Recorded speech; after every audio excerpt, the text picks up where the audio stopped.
தங்கம் வாங்க east Lakshmi jewellers.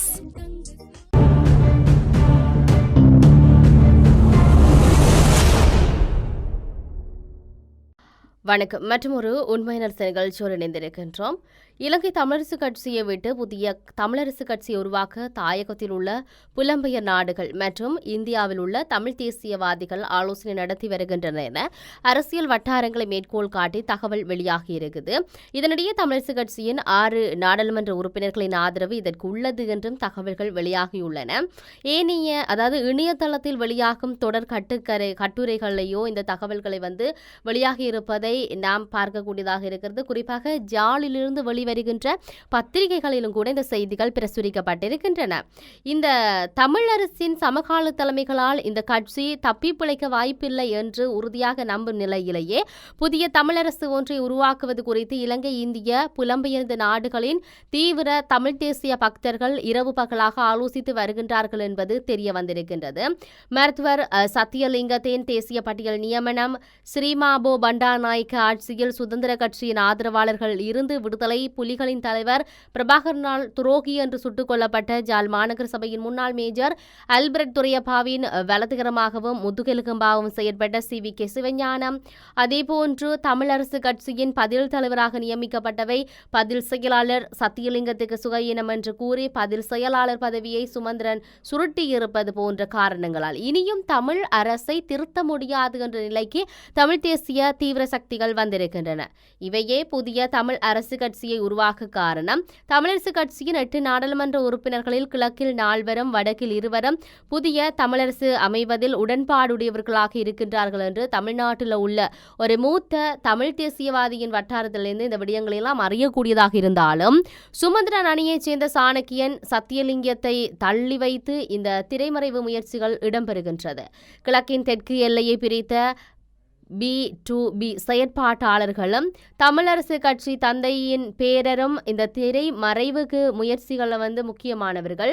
இவ்வாறு தமிழ் அரசுக்கு பின்னால், அதாவது புதிய தமிழரசுக்கு பின்னால் மூத்த புலிகளும் தாயக தமிழக புலம்பெயர்ந்த நாடுகளில் வாழும் மூத்த தமிழ் தேசியவாதிகளும் பக்தர்களும் இருக்கின்றார்கள். தமிழரசு தந்தையின் பெயரை கட்சி பெயரில் சேர்த்துக் கொள்ளுமா என்றும் ஆலோசிக்கப்படுவதாக தகவல்கள் வெளியாகியுள்ளமை இங்கு குறிப்பிடத்தக்க ஒரு விடயமாக இருந்தாலும் இந்த தமிழரசு கட்சியில பதவி விலகிய முக்கிய உறுப்பினர் இருக்கின்ற நிலையில வலுக்கின்ற அந்த உட்கட்சி மோதல்கள் பற்றி பார்க்க வேண்டிய தேவை இருக்கிறது.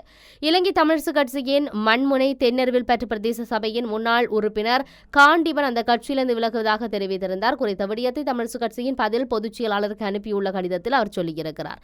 இது தொடர்பில் அந்த கடிதத்தில் இலங்கை தமிழரசு கட்சியின் ஆயுட்கால உறுப்பினரும் எருவில் வட்டார தமிழரசு கட்சியின் வட்டார கிளை குழு தலைவருமான பிரதேச கிளை உறுப்பினராகவும் பதவி வகித்து வருகின்றேன். கடந்த 2018ஆம் ஆண்டு இடம்பெற்ற இந்த உள்ளூராட்சி சபை தேர்தலில் எருவில் வட்டாரத்தில் போட்டியிட்டு அளிக்கப்பட்ட வாக்குகளில் 50% அதிகமான மக்கள் ஆணையை பெற்று சிறந்த முறையில் மக்களின் சேவையை கட்சி வளர்ச்சிக்காகவும் செயற்பட்ட தனக்கு இம்முறை உள்ளூராட்சி மன்ற தேர்தலில் தகுந்த காரணங்கள் எதுவுமின்றி மாற்றுக் கட்சியில் இருந்து தமிழரசு கட்சியில் இணைந்த களவாஞ்சிக்குடி வட்டார வேட்பாளரை தவிசாளராக்குவதற்கு தான் இடையூறாக இருப்பேன் என்கின்ற ஒரே ஒரு காரணத்துக்காக கட்சியின் ஜனநாயக பண்புகளுக்கு முரணாக எனக்கு வேட்பாளராக இடம் தராமல் புறக்கணிக்கப்பட்டு இருட்டடிப்பு செய்யப்பட்டிருக்கிறேன் என்ற விடயத்தை அவர் பதிவு செய்திருக்கிறார். இந்த சம்பந்தமாக கட்சியின் முக்கியஸ்தர்கள் அனைவருக்கும் அந்த சமயம் எழுத்து மூலம் அறிவித்தும் இன்று வரை சம்பந்தப்பட்டவரிடமிருந்தும் எந்தவித பதிலும் கிடைக்காமல் ஏமாற்றமும் விரக்தியும் அடைந்திருப்பதாக சொல்லுகிறார். இந்த வகையில் அரசியல் நடைமுறைக்கு மாறாகவும் ஜனநாயக பண்புகளுக்கு முரணாகவும் கட்சி செயற்பட்டுள்ளதால் கட்சிக்குள் காணப்படும் உட்கட்சி முரண்பாடுகளினால் மக்கள் மத்தியில் கட்சியின் செல்வாக்கு குறைந்துள்ளதுடன் மக்கள் கட்சியில் அதிருப்தி அடைந்துள்ளதாகவும் இலங்கை தமிழரசு கட்சியின் ஆயுட்கால அங்கத்துவத்தில் இருந்து கட்சியில் தான் வகித்து வரும் சகல பதவிகளிலிருந்தும் மிகுந்த மனவேதனையுடனும் தன்னுடைய சுயவிருப்பின் பேரில் பதவி விலகுகின்றேன் என்பதையும் இத்தால் அறிய தருகின்றேன் என்று அவர் தன்னுடைய அந்த செய்தி குறிப்பில் இல்லாட்டி அந்த கடிதத்தில் அவர் குறிப்பிட்ட விடயத்தை இங்கு நாம் செய்திகளினூடாக அவதானிக்கக்கூடியதாக இருக்கிறது. உண்மையில் தமிழரசு கட்சிக்குள்ளே என்ன நடக்குது என்ற மிகப்பெரிய கேள்விகளோடு தான் தற்போது பயணம் செய்யக்கூடிய சூழ்நிலை இருக்கிறது.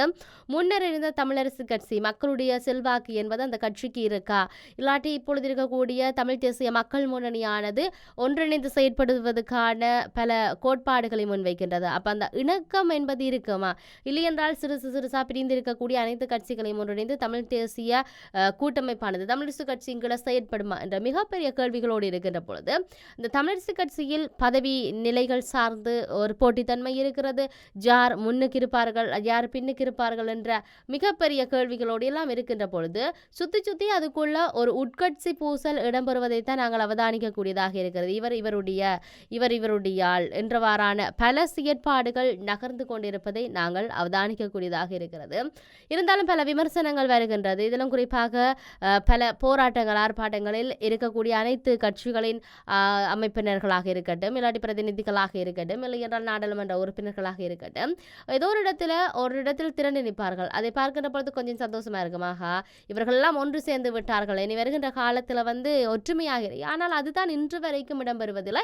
இப்பொழுது புதியதொரு தமிழரசு கட்சி என்கின்ற பொழுது எவ்வளவுக்கு அது ஆரோக்கியமான விடயமாக இருக்கும், அது எவ்வளவுக்கு ஒரு நன்மை பயக்கக்கூடிய விடயமாக இருக்கும் என்பது மிகப்பெரிய கேள்விகளோடு பயணித்துக் கொண்டிருக்கிறது. இந்த நிலையில் தான் இதையும் தாண்டி பேசப்பட வேண்டிய விடயங்கள் நிறைய அரசியல் அரங்குகள் இடம்பெற்றுக் கொண்டிருக்கிறது. இதிலும் குறிப்பாக சொல்லப்போனால் சமூக வலைத்தளங்கள்ல ஒரு செய்திகளை நாங்கள் பார்க்கக்கூடியதாக இருந்தது. செவ்வந்தி, அதாவது இசாரா செவ்வந்தி கனிமுள்ள சஞ்சீவ கொலையோடு காணப்பட்ட அந்த விசாரணை அது சார்ந்த அந்த குற்றவாளியை பிடிப்பதற்காக நேற்று தினம் 21வது நாளாகவும் அவரை காணவில்லை என்று தேடிக்கொண்டிருக்கிறார்கள்.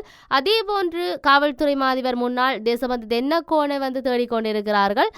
கிட்டத்தட்ட 2.5 வாரங்கள் ஆகிவிட்டது. அதே போன்று இன்னும் ஒருவரை தேடிக்கொண்டிருக்கிறார்கள். அவரை 4 நாட்களாக காணவில்லை என்று சொல்லி அந்த பதிவுகளினூடாக பார்க்கக்கூடியதாக இருந்தது.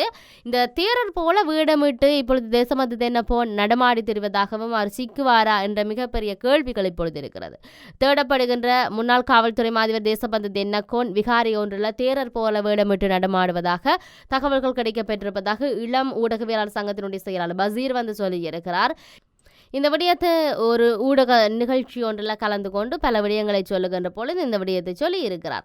கிடைக்கப்பெற்ற தகவல்களுக்கு அமைய விகாரிகளுக்கு சென்று பார்வையிட்டதாகவும் தெரிவிக்கப்பட்டிருக்குது. ஒளிந்திருப்பதற்கான சாத்தியக்கூறுகள் மிகவும் அதிகமாக காணப்படுவதுடன் ஏறத்தாழ சந்தேகத்துக்கிடமான 40 இடங்களில் சோதனை நடத்தப்பட்டிருப்பதாகவும் கனிமுள்ள சஞ்சீவ படுகொலை தேசபந்து தென்னக்கோன் விவகாரம் பலதரப்பட்ட தற்போதைய நிலவரம் தொடர்பில் பல விடயங்கள் வெளிவந்து கொண்டிருப்பதை பார்க்கக்கூடியதாக இருக்கிறது. இதுவரைக்கும் இந்த கனிமுள்ள சஞ்சீவை சார்ந்த விசாரணைகள் தீவிரப்படுத்தப்பட்டிருக்கின்றது என்று மிகப்பெரிய அளவில் சொல்லப்பட்டிருந்தாலும் ஏன்னா இந்த இசாரா செவ்வந்தி என்பவரை அடையாளம் கண்டு சட்டத்தின் முன் நிறுத்தவில்லை. அந்த நபரை கைது செய்யப்படவில்லை. கைது செய்வதற்கான நடவடிக்கைகள் வலைவீச்சு செயற்பாடுகள் எல்லாம் முன்னெடுக்கப்படுகின்றது என்று கொஞ்சம் பரபரப்பான ஒரு பல்வேறுபட்ட அறிவுறுத்தல்களும் பல்வேறுபட்ட விடயத்தை சொல்லுகின்றார்களோ தெரிய அந்த செயற்பாடுகள் எந்த அளவுக்கு இடம்பெற்று கொண்டு இருக்கின்றது என்ற மிகப்பெரிய கேள்விகளோடு பயணித்துக் கொண்டிருக்கின்றது. இதெல்லாம் இருக்கின்ற பொழுதுதான் இந்த காவல்துறை மாதிபர் சார்ந்து நாங்கள் ஆரம்பத்திலும் பேசியிருந்தோம். அவர் சார்ந்து முன்னாள் ஜனாதிபதியின் ஆலோசகர் சாகல ரத்நாயக்கவுக்கு சொந்தமான வீட்டில் குற்றப்புலனாய்வு திணைக்களத்தினர் சோதனை நடத்தியதாக சொல்லப்படுகிறது. அவரை தேடி அங்கே போயிருக்கிறார்கள். மாத்தரை மொரா வக்க பகுதியில் இருக்கக்கூடிய சாகல ரத்நாயக்கவுக்கு சொந்தமான வீட்டில் சோதனை நடத்தி இருக்கிறார்கள் நேற்றைய தினம். அது தொடர்பில் ஊடகங்களுக்கு கருத்து தெரிவித்த சாகல குறித்த வீட்டை பரிசோதிக்க தமது அனுமதி கோரப்பட்டதாகவும் அதுக்கு தாம் அனுமதி வழங்கியதாகவும் சொல்லியிருந்தார். தேசபந்து தென்னக்கோனை கண்டவுடன் கைது செய்யுமாறு அறிவித்து அவருக்கு எதிராக மாதிரி நீதிமன்றத்தில் பகிரங்கப்படியான பிறப்பிக்கப்பட்டிருக்குது. புலனாய்வு திணைக்களத்தின் கோரிக்கை கிணங்க இந்த உத்தரவு பிறப்பிக்கப்பட்டிருந்தது. 2023 ஆண்டு எல்லோருக்கும் தெரியும். மாதிரி வெளிகம பலதேன வெல என்ற பகுதியில் விடுதி ஒன்று காருகளை நடத்தப்பட்ட துப்பாக்கிச்சூடு தொடர்பில் தேசபந்து தென்னக்கோன் உள்ளிட்ட 8 பேரை கைது செய்யுமாறு மாத்திரை நீதிமன்றம் கடந்த பிப்ரவரி மாதம் 27ஆம் தேதி உத்தரவிட்டிருந்தது. இருப்பினும் அவர் இதுவரையில் தொடர்ந்து தேடப்பட்டு வருவதோடு தனது கைது நடவடிக்கையை சவாலுக்குட்படுத்தி ரீட் மனு ஒன்றையும் தாக்கல் செய்திருக்கிறார். இந்த நிலையில் குறித்த மனு இன்றைய தினம் விசாரணைக்கு எடுத்துக் கொள்ளப்பட இருக்கின்றமையும் குறிப்பிடத்தக்கது. நாங்கள் பதிவு செய்யும் வரை இந்த நிகழ்ச்சியை இந்த ரீட் மனு பதிவு செய்யப்பட்டு விசாரணைகள் இன்றைய தினம் இடம்பெறுகின்றதுக்கான எந்த ஒரு பதிவுகளும் பதிவாகவில்லை என்பதை இந்த இடத்தில் சொல்லிக்கொண்டு தொடர்ச்சியாக பார்ப்போம் ஸ்ரீலங்காவில் என்ன நடக்கின்றது என்பதை. நாளுக்கு நாள் ஒவ்வொரு புது விதமான அரசியல் நகர்வுகளோடு பயணித்துக் கொண்டிருக்கின்ற அந்த அரசியல் நகர்வுகள் என்கின்ற பொழுது தமிழரசு கட்சியின் நகர்வுகளும் மிகப்பெரிய பேசுபொருளாக இப்பொழுது பார்க்கப்படுகிறது. மற்றும் ஒரு உண்மையான நிகழ்ச்சியில் சந்திப்போம். வணக்கம்.